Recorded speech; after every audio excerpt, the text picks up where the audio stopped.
las personas que hoy están en el Departamento de Investigaciones Biológicas. Lamentablemente el director, el profesor, el doctor Letreca, tuvo que viajar a Córdoba, de modo que me pidió que fuese sustituido y lo van a hacer con absoluta solvencia dos profesionales que también trabajan allí, Santiago Kalinowski y Josefina Raffo. Santiago Kalinowski es licenciado en Letras por la Universidad de Buenos Aires, es egresado ambos de la Escuela de Lexicografía Hispánica de Madrid y es doctor en estudios hispánicos de la Universidad de Ontario, de Western Ontario, de Canadá.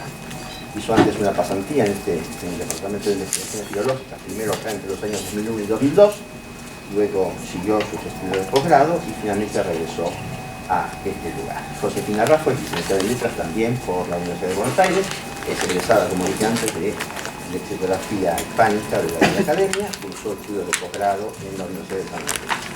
Y desde el año 2006 trabaja en el Departamento de Investigaciones Lingüísticas y Filológicas de esta casa. Ellos saben todo lo que se puede saber sobre diccionarios, sobre los infinismos y demás. Y por otro lado, Josefina es quien se encarga principalmente, a menos que falte, de responder las dudas que el público puede tener sobre cuestiones lingüísticas y llama a la academia. A menos que falte o que suenen las dos líneas a la vez, en cuyo caso me asisten, porque suena mucho, una hotline, como dicen. Con eso creo que nos quieren convencer de que efectivamente no vamos abajo. Pero bueno, de todas maneras, vamos a creer. Entonces, si ustedes quieren hacer alguna pregunta específica del tipo, en este momento pueden hacerlo y si no, después quedarán para siempre.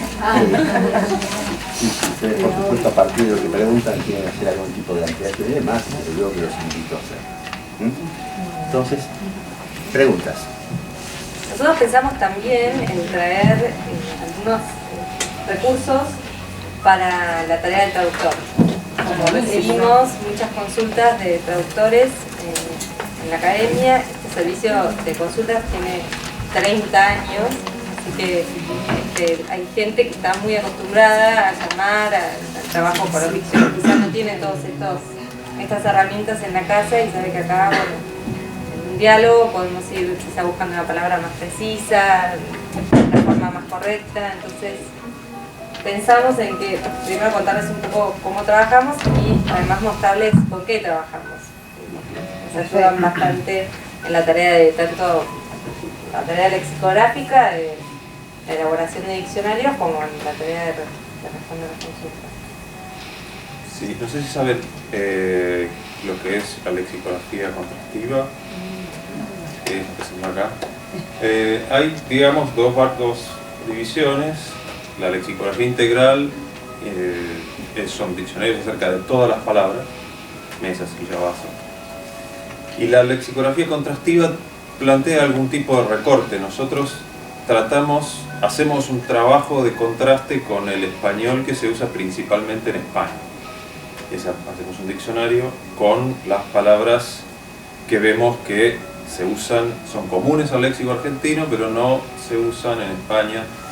Y por lo pronto hacemos ese trabajo. Lo ideal es hacer un trabajo que sea igualmente contrastivo con todos los demás países que hablan, donde se habla español. Pero eso es una labor que solamente se puede hacer si todas las academias completan el mismo tipo de proyecto y después se reúne todo eso y se hace una comparación. ¿Tenían preguntas? ¿Tienen preguntas? Me pareció que la idea era que ustedes preguntaran. Sí, yo una de las preguntas que tengo principalmente es ¿cuáles consideran ustedes que son las herramientas básicas con las que debería contar un traductor en las distintas disciplinas? Y si, por ejemplo, obviamente el traductor literario va a necesitar otras herramientas que el científico, el técnico, el jurídico. ¿Y cuáles consideran ustedes que serían esas herramientas básicas? Bueno, digamos, el traductor literario tiene que tener una formación que es diferente del traductor técnico. Ahora, en términos generales, a nosotros se nos ocurrió que una cosa que no es tan conocida y que puede resultar muy útil para la traducción son los diccionarios ideológicos, o los diccionarios que normalmente se llaman de codificación, no solo de decodificación, es decir, no solo el diccionario que sirve para ver una palabra y saber qué significa, sino para ir con una palabra, con una idea y ver cuáles son las otras ideas que aparecen asociadas en esa noción, en esa idea. Acabo de darles 3 diccionarios ideológicos para que vean cómo están estructurados, porque es muy distinto de un diccionario semasiológico, que es el diccionario de la Real Academia Española, por ejemplo. El diccionario semasiológico, que define las palabras, está organizado alfabéticamente.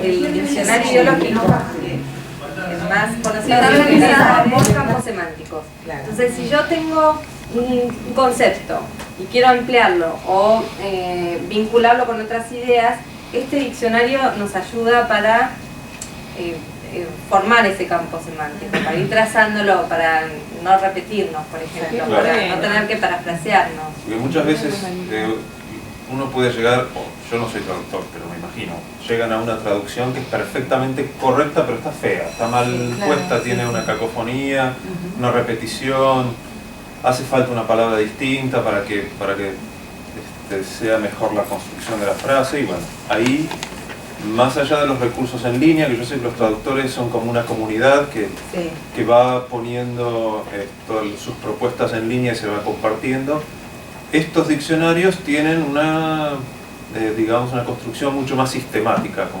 una gramática, una conciencia gramatical mucho más evidente, mucho más explícita, y con, sobre todo, bueno, grandes lexicógrafos, ¿no? Casares, que es un poco anterior, pero Ignacio Bosque, que se considera como un gran genio de la gramática. Ese diccionario, además de ideológico, es combinatorio, es decir, plantea las palabras que suelen suceder o anteceder a otras. Por ejemplo, los sustantivos, con qué preposiciones suelen combinarse, ¿no? Dentro de un campo semántico, las combinaciones posibles. Eso suele variar mucho de una lengua a la otra. ¿Ustedes conocen los verbos desnaturalizados? ¿Qué es un verbo desnaturalizado? Un verbo desnaturalizado surge de una traducción difícil, digamos, no vamos a decir equivocada, porque a priori no es errónea, pero de trasladar una construcción, que por ejemplo un verbo en inglés puede ser transitivo o intransitivo, a la lengua española, que varía o que difiere en su construcción. Por ejemplo, el verbo desviar. Desviar en español es transitivo, conocen, y en inglés puede ser intransitivo. Es la traducción de convertir un verbo intransitivo y pasarlo al español como si fuera también intransitivo, genera o provoca los verbos desnaturalizados. Que no suenan naturales. Claro, exactamente, que no se corresponden con la construcción, con el uso del verbo en español. Hay verbos desnaturalizados muy frecuentes, por ejemplo, esperar por alguien. Claro. Que surge de la traducción del inglés wait for. Y el evento, la palabra evento, que ahora se usa tanto, también surge y es muy difícil encontrar un reemplazo. Claro. De hecho, bueno, igual ya el diccionario incorporó la noción de fiesta o suceso organizado, evento como algo organizado. Hay un montón. Lo que pasa es que uno ve event y enseguida piensa en evento y lo traduce así. Claro, y el falso el éxito, el éxito. Claro. Pero digamos, además de todo, hay una cuestión que es fundamental de las lenguas, que es el contacto de lenguas. Entonces hay la palabra que tiene origen en inglés, que ya está aceptada, ya forma parte del léxico de español, y la palabra que todavía no, que suena, entonces, pero todavía no, y eso genera una zona un poco gris, donde no se sabe muy bien, no se sabe muy bien si uno está usando una palabra, la está trasladando mal, o puede ser un traslado prematuro, puede ser que se esté empezando a usar, pero no se ha consagrado todavía o no ha llegado a extenderse. ¿Cuándo se considera que una palabra está consagrada? Es difícil. Porque depende de los ámbitos también. Depende de los ámbitos. Hay muchos neologismos. Acá llamaron el otro día por un neologismo que era temporaneidad. Y la palabra iba a ser usada en un contexto de un escrito legal por contraste con una noción legal que existe, que es la extemporaneidad. Claro. Entonces yo dije, bueno, en ese contexto probablemente no haya un neologismo mejor, no haya una manera mejor de decirlo, por más que la palabra consagrada sea temporalidad, no temporaneidad. Claro. Pero hay una, entonces, por supuesto que depende de los ámbitos, depende de la extensión, los hablantes consagran las palabras. Después los escritores las toman, los periodistas las toman. Nosotros usamos muchos ejemplos de prensa también cuando estamos buscando palabras que todavía no están en el diccionario, que no se conocen bien. Hay distintas marcas que uno busca. Por ejemplo, uno busca que la palabra no aparezca entre comillas, que no aparezca resaltada. Es decir, son distintos factores que uno tiene que estar evaluando permanentemente para ver si le damos sanción con el diccionario, porque después el diccionario normaliza, le da una entidad a esa palabra, le fija una ortografía, una serie de cosas que suceden. El diccionario acarrea un peso, se habla de el diccionario, no se habla de tal diccionario, con lo cual es como que el medio mismo tiene un peso específico que muy pocos otros medios no comparten. Ya antes se hablaba de la radio, pero ¿no? El diccionario sigue teniendo un poco ese halo de autoridad. Entonces uno tiene que tener la conciencia de que uno está ahí dando un paso más en todo este proceso. Pero ocurre a veces que, sobre todo en las traducciones técnicas, se enfrentan con tecnicismos que no están en los diccionarios generales. Y que Y son aceptables esto es una dentro de invitación a usar los diccionarios técnicos. Claro. En todas las bibliotecas se van a encontrar con un diccionario de medicina, con un diccionario de geografía, bueno, para diversos fines, que son muy útiles también, porque uno tiene la fe en el diccionario de que va a encontrar todo allí, pero no, los tecnicismos en general no están representados. Y sobre todo tecnicismos incipientes.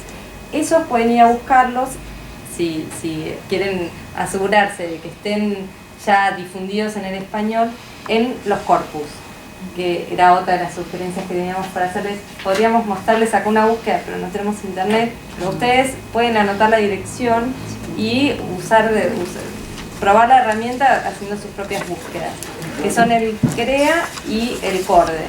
En la página de la RAE los van a encontrar. Sí. Si buscan CREA y CORDE Son de aparece.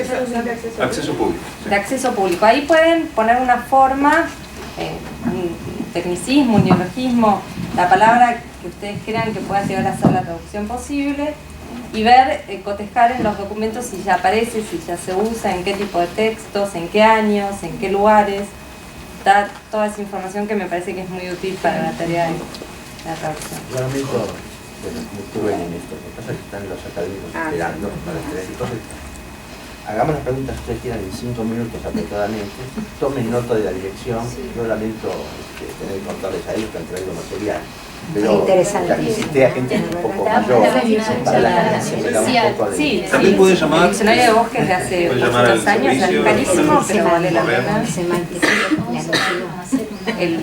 El de Bosques, sí. Claro. Sí, el de Casares están agotados ya, pero pueden venir a trabajar a la biblioteca. Nosotros somos de Rosario. A cualquier biblioteca.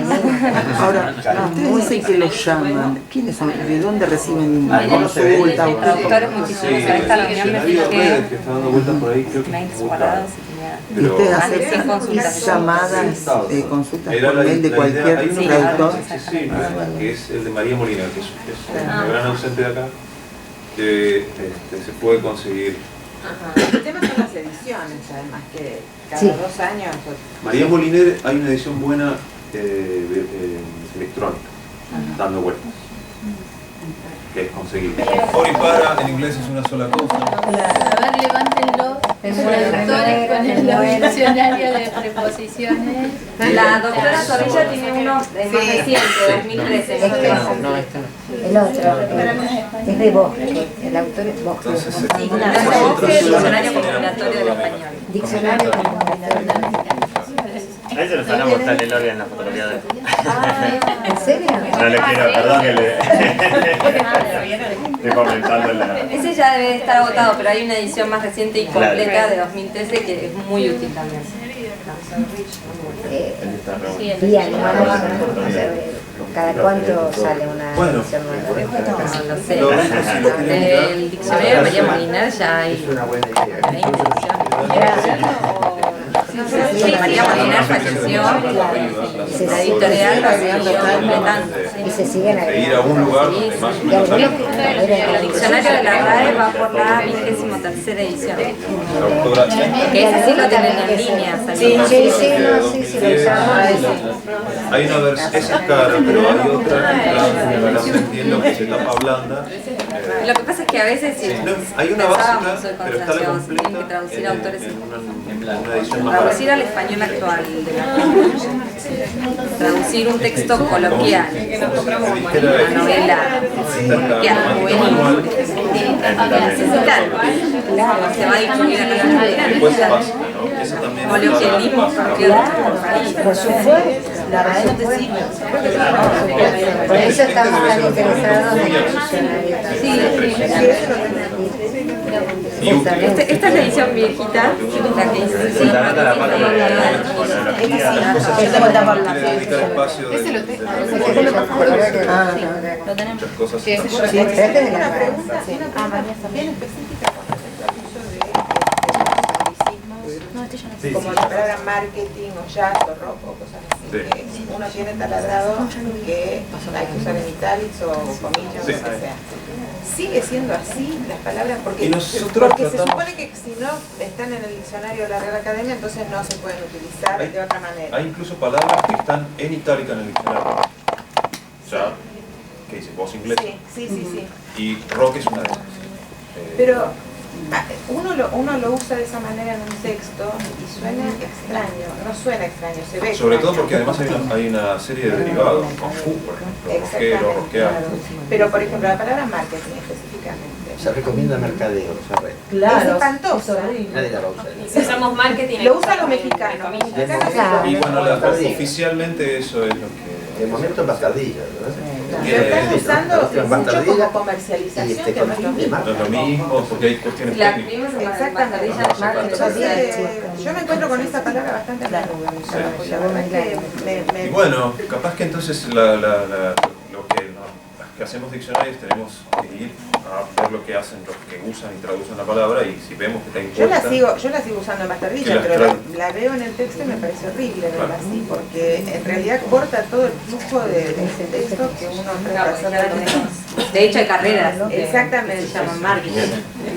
Y esa es una de las que tal vez hay que empezar a poner en redonda, pero bueno, esa es una palabra que No se olviden que no ha generado derivados. ustedes van a hacer el uso.